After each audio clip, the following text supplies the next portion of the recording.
So it's finally time to replace my worn out door hinge bushings. I've been avoiding this job for a long time. I picked up a few things to do this job. I used a stainless door latch pin from Hawks Motorsports, this US made stainless door detent roller pin that I got off eBay. This Dorman pin and bushing kit goes to the bottom hinge and comes with these Hawks greasable bushings. So my car doesn't run any fender liners in order to fit these big wide tires. But that also means that my door hinges are blasted with debris all the time. So a greasable bushing makes a lot of sense here. These bushings are very, very worn out. Other clues that would point to bad door bushings would be these scrapes on the lower ground effects. Also, if you look at the door jamb plastic, mine is very, very worn out, and that's another sign. This door is very, very loose. The first step is to lower the windows.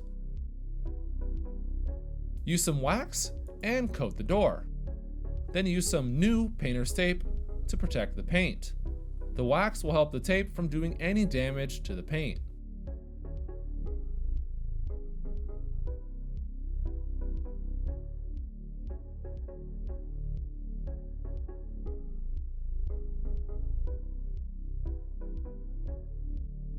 I dropped some foam underneath the door just in case I dropped it or something.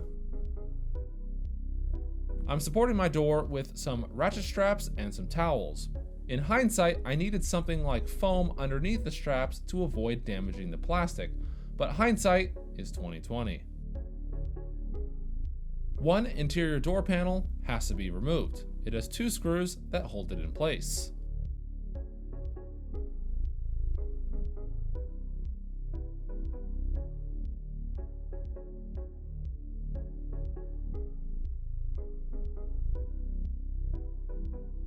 I started by removing the two lower hinge bolts.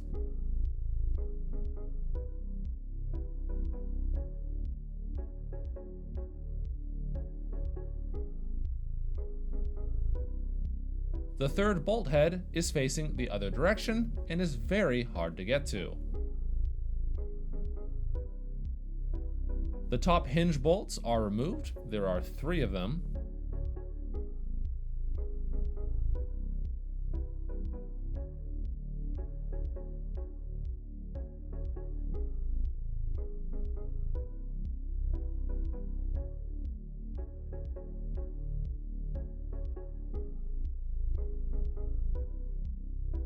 Just look how loose this hinge is. So I threw caution into the wind and just pried the door spring out. The spring hit me dead in the chest with a good amount of force. Surprisingly, the bottom hinge is even looser. So I cut the bottom pin out without realizing that there's a snap ring you can squeeze and remove the pin without cutting.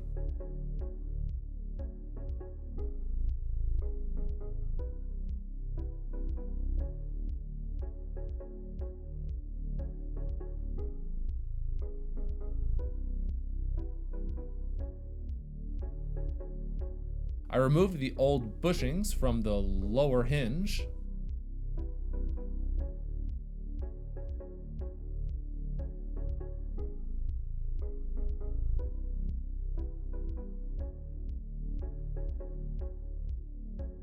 I used some all thread to avoid bending the hinge.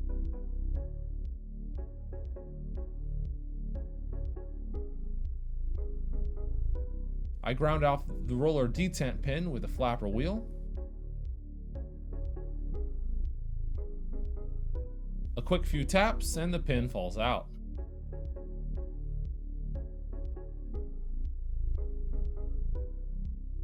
A wire wheel cleans up any of the old rust. And then I added some fresh white paint. So now it's time to grind off the upper pins. I used a wet towel to keep the sparks from damaging my interior.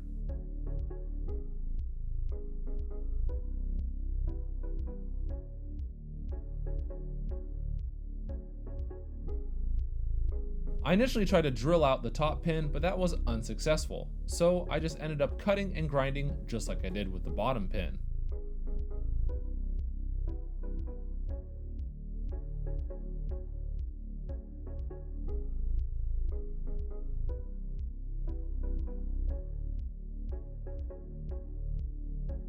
A few whacks and the last pin is out.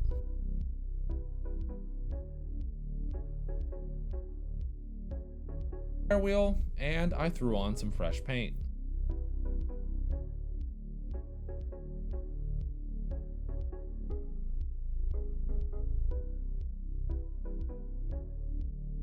I cleaned off all the graphite I had been using to avoid door squeaks.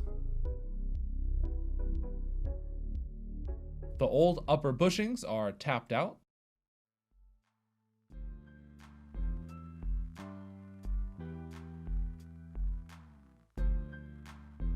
I used some Scotch-Brite to clean up the bushing holes.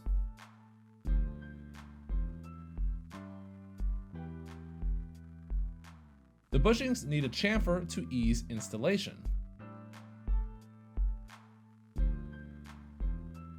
I used a jeweler's file to remove this little burr on the corner. The holes are cleaned up with some brake cleaner.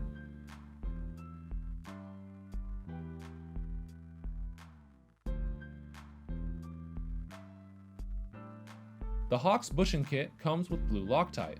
I instead used Loctite 660, which is a press fit compound.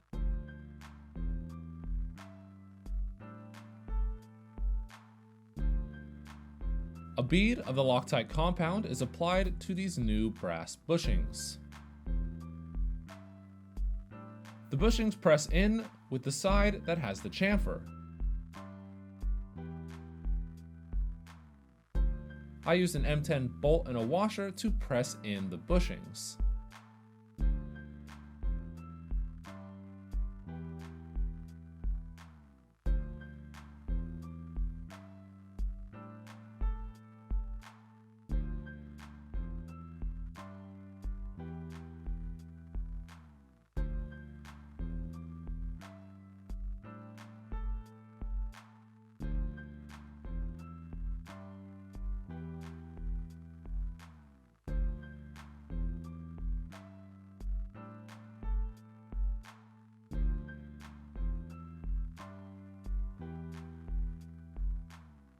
I used all thread to keep some light pressure on the bushings until the 24-hour cure time is achieved with this Loctite 660.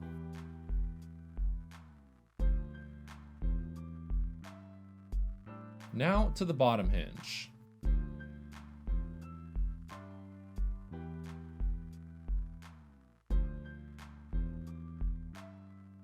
More press fit compound for the lower bushings.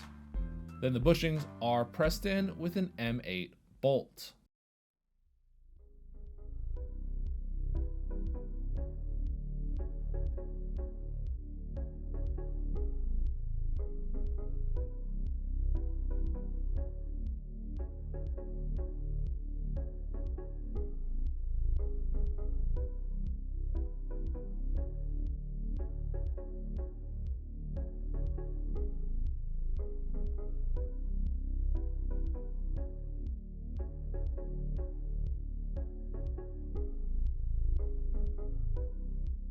I used all thread to keep the hinge from bending and to retain the bushings during the cure time.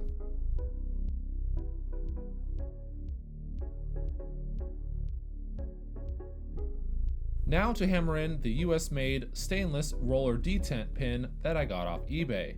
Press fit compound goes on the knurling. A few quick hits and that's it. Pin is also retained with a little C-clip.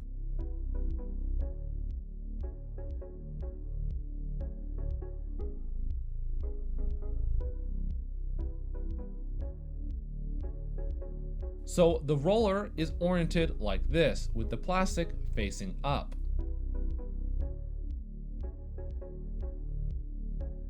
The pin gets hammered in, and it's a pretty tight fit.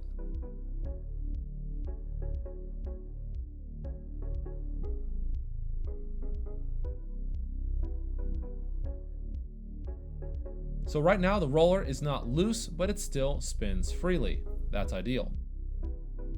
The lower hinge pin is installed. A few slight taps and it seats right in, no problem.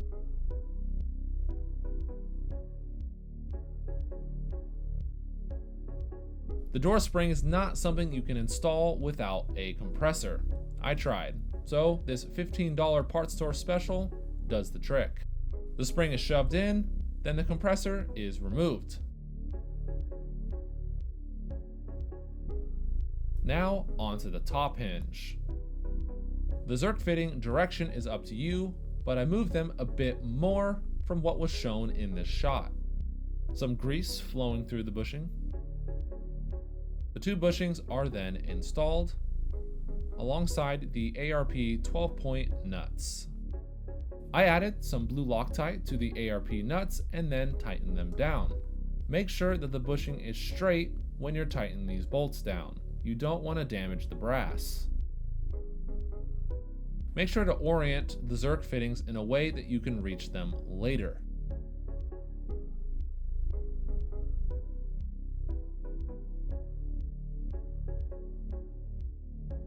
The hinge now has zero play.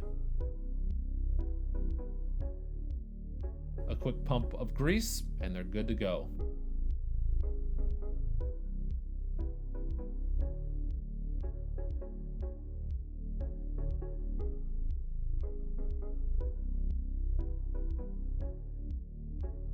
Each bolt is loose fitted. They are very hard to line up, so take your time doing this.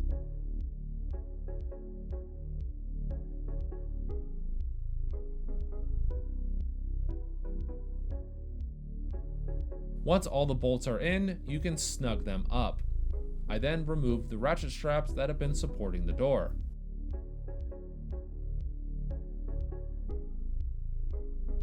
The door closes, but the door is now a smidge low. The panel gap is the clue here.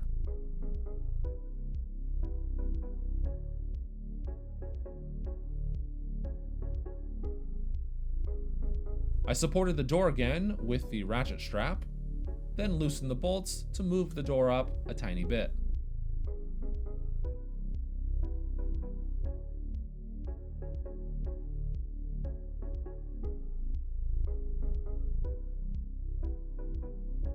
I removed the plastic door wedge and installed a new one. This plastic vent cover is also removed.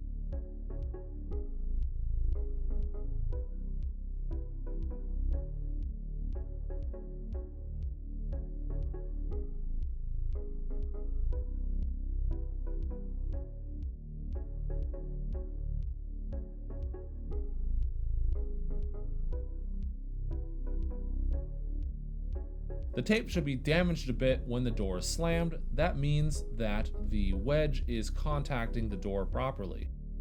Luckily, this fit up didn't take too long. Once I had the door where I wanted, I added the final third bolt on the top hinge. The final top hinge bolt has to be installed last because you can't reach it with all three of the bolts installed at one time. The door feels super smooth now.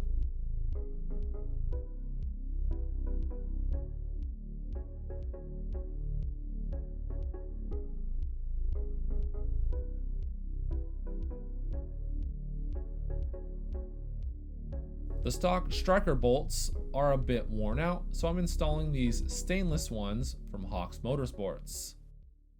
My stock bolt had an extra washer, so I'll copy that on reinstall.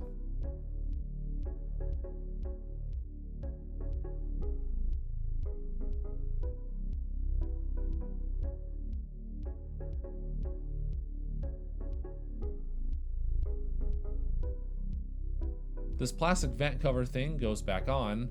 I actually don't even know what this does. It's got like rubber behind it. I then open and close the door a bunch of times to ensure that everything works properly. It closes really easily, doesn't wiggle, wobble, or vibrate at all. The window is then rolled back up. My T-top seals are actually completely wrong, but I'm too lazy to fix them. The interior plastic cover is reinstalled and the 2 screws put back in.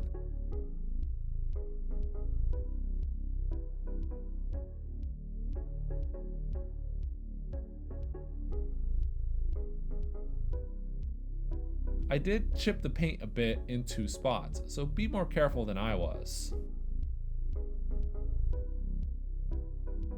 I also damaged the plastic ground effect as well. I really should have used foam underneath these straps, but it's not that big of a deal. My ground effects are already cracked pretty badly from cones that I hit a long time ago.